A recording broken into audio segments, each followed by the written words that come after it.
nanggung, bangkrut negara ini. Makanya kewajiban negara untuk memberikan timbal balik, gitu. Kasih fasilitas lebih. Negara biar ngurus yang lain, kita urus persatuan, kita urus kebersamaan. Lepas teknya sebelum dipasangin, bubar tek.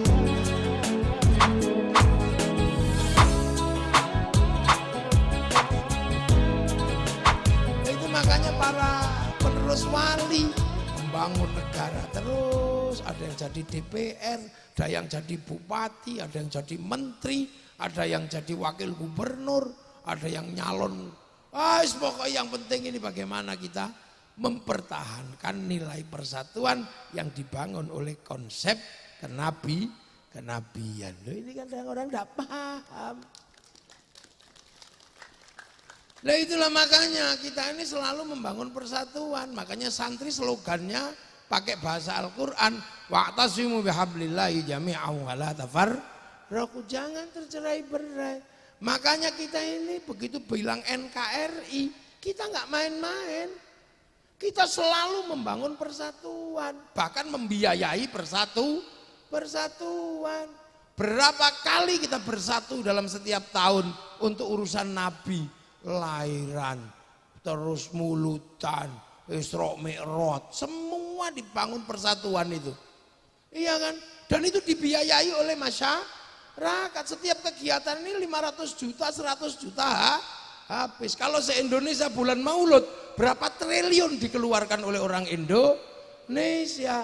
Akhirnya Islam terjaga secara informal, tidak membebani negara. Coba kalau ini dibebankan pada negara untuk membangun persatuan dan mengatur perputaran ekonomi informal, negara gak kuat nanggung, bangkrut negarane.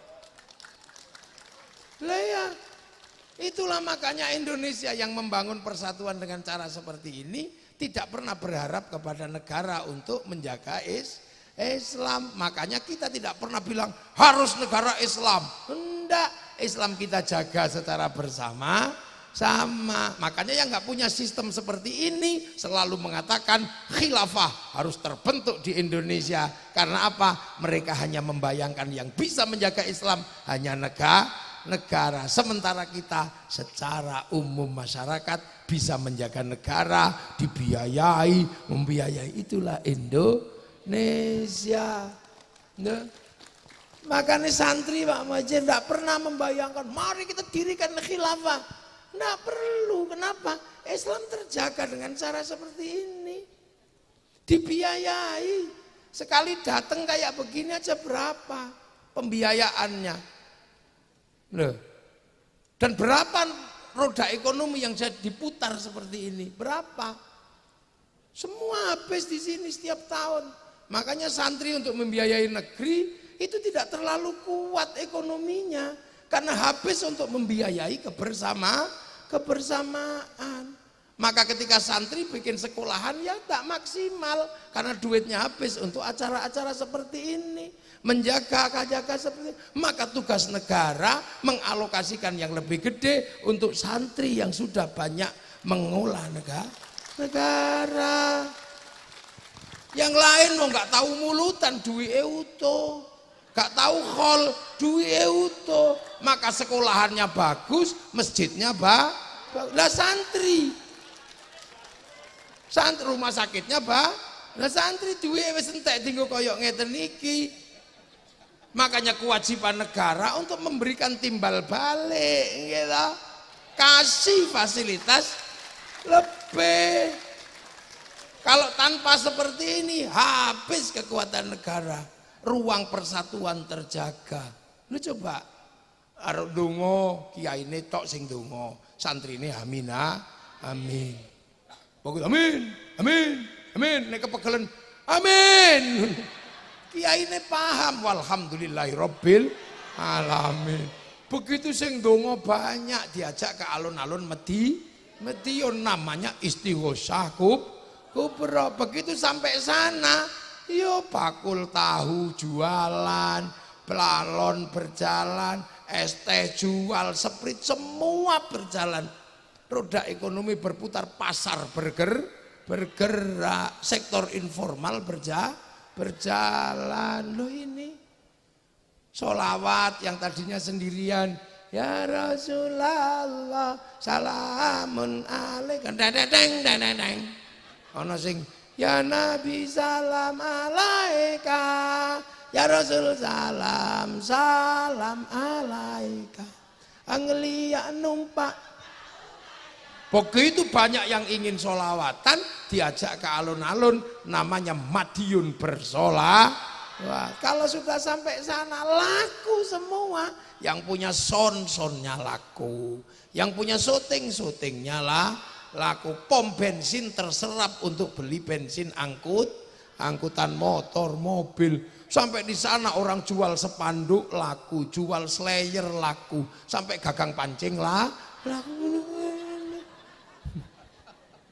Loh, ini kekuatan ekonomi rakyat yang luar biasa. Persatuan terjaga, ekonomi berputar. Padahal mestinya itu tanggung jawab negara. Tapi negara biar ngurus yang lain, kita urus persatuan, kita urus kebersamaan.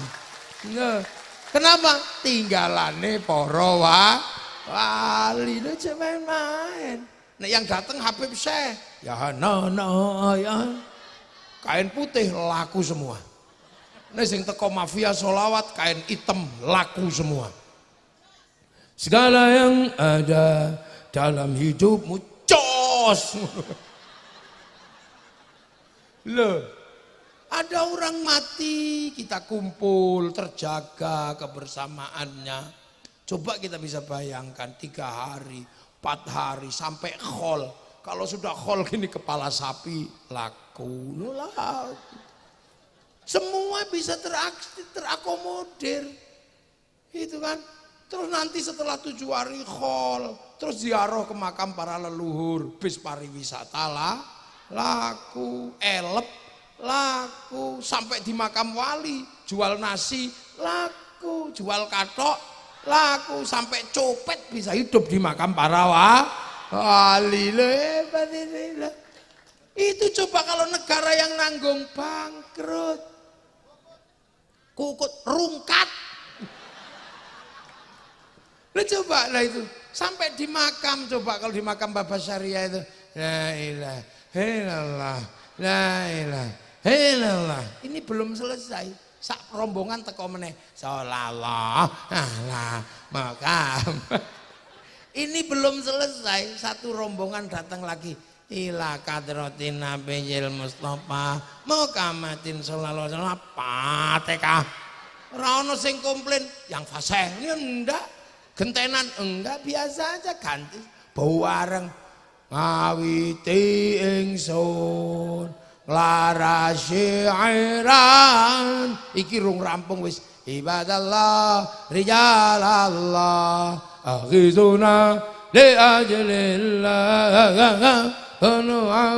nana lillah sanaqdha lillah arep nyontoh Habib Syekh gak iso.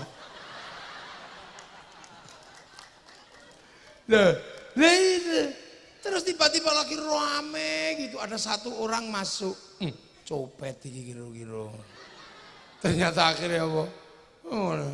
Buka sakete, nggawa speaker. Rombongan saking sewulan ditenggo-teng bis. Ngono ora patu. Akhirnya kerukunan terjaga, berziarah. Orang sewulan ziarah ke Jombang, mencintai tanah Jombang karena ada makam gurunya. Berziarah ke Surabaya, Mbah Ngampel, merindukan tanah Surabaya karena ada makam gurunya. Setiap tanah yang diziarahi melahirkan rasa cinta dan kerinduan di mana gurunya disemayamkan. Itulah bibit cinta pada tanah air. Makanya nggak ada teroris kok tumbuh dari kalangan santri yang suka ziarah kubur. Seluruh teroris tumbuh dari orang yang tidak pernah ziarah kubur. Lah jangan. Makanya polisi TNI nggak usah mencurigai santri, nggak akan jadi teroris.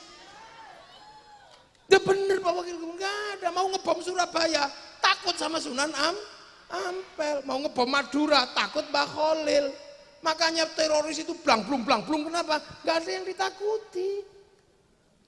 Loh, ini kan negara. Makanya anak-anak santri cinta jangan kubur, ya cinta negara. Terbangun dibiayai. Terus kiai itu juga nggak bisa dibiarkan karena atas nama Tuhan. Makanya kiai itu dibatasi, dibagi dua. Satu kiai sakti, yang kedua kiai kurang sakti. Kalau saya ini kiai nggak sakti, jadi nggak perlu dibatasi. Bisa diinterupsi, Gus sudah malam berhenti. Ya, Pak Menteri udah linu, ya berhenti. Lah iya kan udah linu dengkulnya kan udah sepuh. Iya Gus Kasep udah linu gitu. Ibaratnya gitu. Tapi itu karena kiai kurang sakti. Lah kalau kiai yang sakti harus dibatasi. Siapa kiai yang sakti? Khotib. Khotib Jumat itu kiai yang paling sakti, nggak ada yang berani dia. Kalau sudah bawa tongkat, siapa yang berani? Interupsi tape nggak berani, mesti diem aja.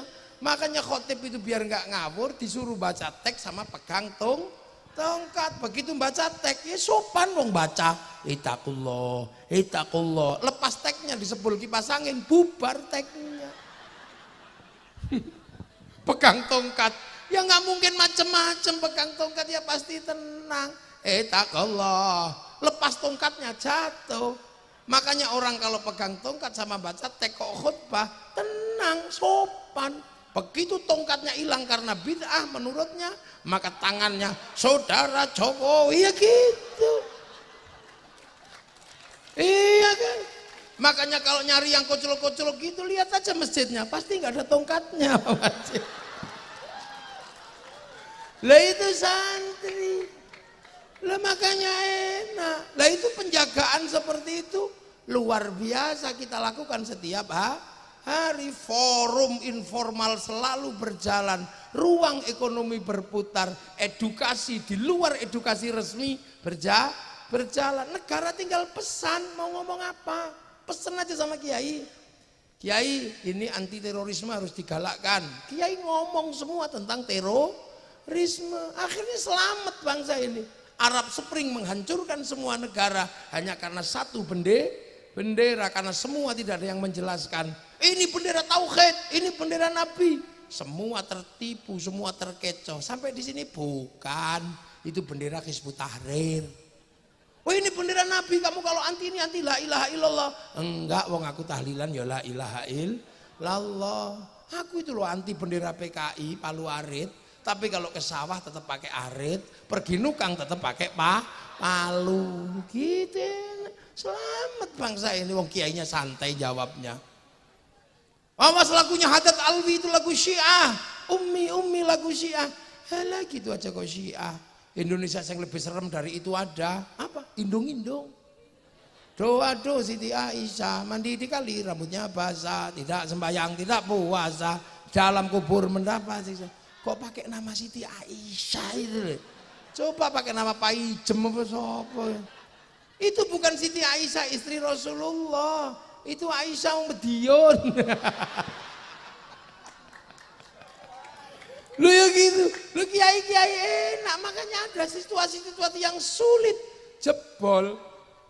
Itu di Suriah cuma satu orang yang berani ngomong, Syekh Ramadan Al-Buti, habis. Di Libya yang ngomong cuma Muammar Gaddafi, habis. Di sini kiai sampai kampung-kampung ngomong semua tentang negara. Makanya situasi tersulit ketika kita punya tradisi ngumpul adalah ketika terjadi corona. Pesen kiai enak, yai nggak usah Jumatan. Besok gak Jumatan ya? Nggih, enak. Alhamdulillah libur. Besok ndak usah tarweh ya. Nggih. Para hadirin, ini kita sampai di zaman digital milenial. Milenial skilling everything. Para hadirin semua, orang milenial hidupnya cuma dari dua hal, dari mulut dan dari jempol. Makanya mulut milenial nggak bisa ditahan, bisa ngomong apa saja karena medsos memungkinkan untuk itu para hadirin. Yang kedua, dosa manusia bisa terbuka karena punya jempol. Dia bisa buka apa saja menggunakan jempolnya. maka jempol dan mulut diazab oleh Allah. Turunlah corona, mulut harus pakai masker, tangan harus pakai hand sanitizer. Betul? Betul. Padahal kiai ini ngarang. Loh, iku nek akhirnya bangsa ini selamat itu loh. Ya Allah, mek ngono tok beres. Coba kalau nggak ada ruang informal seperti itu, maka jangan pernah membayangkan di negeri ini kalau kemudian ini dipisah-pisah, doa sendiri, apa-apa sendiri, bangsa ini tidak punya kekuatan persatuan, tinggal menunggu kehancuran. Makanya santri-santri yang sibuk ngurus negara dengan cara seperti ini tidak mampu bikin sekolahan bagus, tidak mampu bikin rumah sakit bagus. Tugas Pak Wakil Gubernur dan Pak Menteri untuk menyempurnakannya.